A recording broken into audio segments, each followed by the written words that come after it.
Hello class 6। आज हम लोग फ्रिक्शन चैप्टर में पेज 44 से एडवांटेजेस ऑफ फ्रिक्शन के बारे में जानेंगे। तो फ्रिक्शनल फोर्स के बारे में पहले ही काफ़ी कुछ बता चुका हूँ। आज हम लोग ये पढ़ेंगे कि फ्रिक्शनल फोर्स का क्या क्या फ़ायदे हैं। तो इसके बहुत सारे फ़ायदे हैं। पहला जो है, हेल्प अस टू वॉक और रन।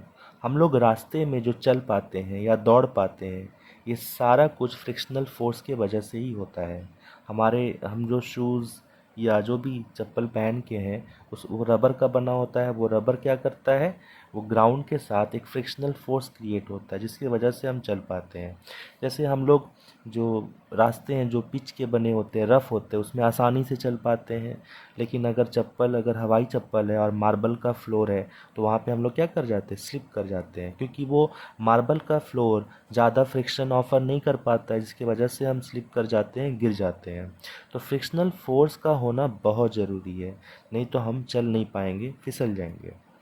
दूसरा, help us to hold objects. जैसे कि मैंने ये पेन पकड़ा हुआ है, तो ये पेन यहाँ पर देख रहे हो, ये रफ सरफेस है, और इस हाथ में और इस पेन में ये रफ सरफेस क्या कर रहा है, इसको होल्ड करने में मेरी मदद कर रहा है। अगर ये पूरी तरह से ऐसा स्मूथ होता इस तरफ, तो ये पेन क्या होता, मेरे हाथ से स्लिप कर जाता। तो फ्रिक्शनल फोर्स जो है, वो चीज़ों को होल्ड करने में हमारी हेल्प करता है, नहीं तो चीज़ें क्या होंगी, हमारे हाथ से स्लिप कर जाएंगी। इसका बेस्ट एग्जांपल है जैसे कि फ़िश। एक फ़िश को अगर हम अपने हाथों से पकड़ने की कोशिश करते हैं, तो वो फ़िश क्या होती है, हमारे हाथों से फिसल जाती है। क्यों? क्योंकि उसका जो स्किन है, ऊपर में जो स्केल्स होते हैं, वो स्केल्स क्या होते हैं, स्लिपरी नेचर के होते हैं। इस या किसी के हाथ में अगर ऑयल लगा हुआ है और उसके हाथ को अगर पकड़ने की कोशिश करेंगे, तो उसका हाथ हमारे हाथ से क्या होगा, स्लिप कर जाएगा, क्योंकि वहाँ पे फ्रिक्शन नहीं है। तो इसलिए फ्रिक्शनल फोर्स का होना ज़रूरी है, ताकि हम चीज़ों को होल्ड कर सकें। तो ये फ्रिक्शनल फोर्स का दूसरा एडवांटेज हो गया कि friction help us to hold objects. तीसरा, हेल्प अस टू राइट। लिख पा रहा हूँ क्योंकि फ्रिक्शनल फोर्स है, नहीं तो नहीं लिख पाऊँगा। ठीक है। Next, helps nails and screws to remain fixed. जो जो नेल्स जानते हो तुम लोग, कील जो होता है, और स्क्रू वगैरह जो है, वो जैसे कोई लकड़ी के अंदर अगर कोई नेल या स्क्रू अगर फिट हो रहा है, तो वो फिट तभी होगा जब फ्रिक्शनल फोर्स होगा। अगर वो स्मूथ सरफेस होगा, तो वो होल्ड नहीं कर पाएगा उस नेल या स्क्रू को, और वो गिर जाएगा। तो अगर फ्रिक्शन होता है, जैसे दीवार में हम एक नेल को हैमर से क्या कर रहे हैं, हैमरिंग कर रहे हैं, तो वो दीवार में वो उस वॉल में जा कर के, उस दीवार में जाके या उस वॉल में जाके फिक्स तभी होगा जब वो सरफेस क्या होगा, रफ होगा। फिर लाइट्स अप मैच, मतलब वो मैचस्टिक जो होता है, माचिस की तीली, उसको जलने में भी फ्रिक्शनल फोर्स का क्या है, रोल है। तीसरा, नेक्स्ट है मूवमेंट ऑफ व्हीकल्स। सड़क पे जो गाड़ियाँ चल पा रही हैं, उनके टायर क्या होते हैं, रबर के बने होते हैं, जिसकी वजह से वो गाड़ियाँ स्लिप नहीं करती हैं। वही अगर सरफेस स्मूथ होता, जैसा कि मैंने पहले भी बताया था, कि अगर सारे रास्ते अगर मार्बल फ्लोर के बने होते, तो क्या होता, गाड़ी का टायर स्लिप कर जाता।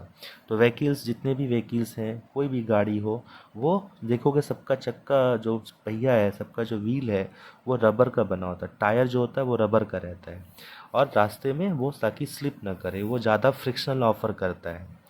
लास्ट है स्लोइंग डाउन स्टॉप।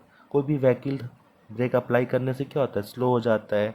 अगर रोकना चाहे तो फुल ब्रेक अप्लाई कर देते हैं और वो गाड़ी रुक जाता है। तो गाड़ी को जो हम लोग धीमे करते हैं या गाड़ी को रोक देते हैं, ये भी क्या होता है, ब्रेक अप्लाई करने से फ्रिक्शन होता है। ब्रेक पैड जो होते हैं, वो जाके गाड़ी के टायर्स पे फ्रिक्शन प्रोड्यूस करते हैं, इसकी वजह से उसकी स्पीड क्या होती है, कम हो जाती है या रुक जाती है।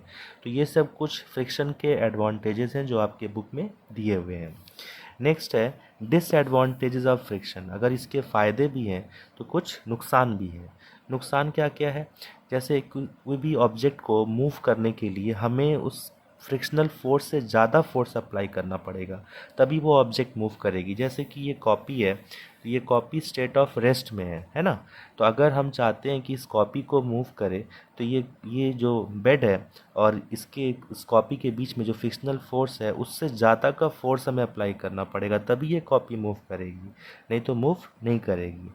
ठीक है, देखो मूव कर रही है। अगर हम कम फोर्स लगाएंगे इससे, तो ये मूव नहीं करेगी।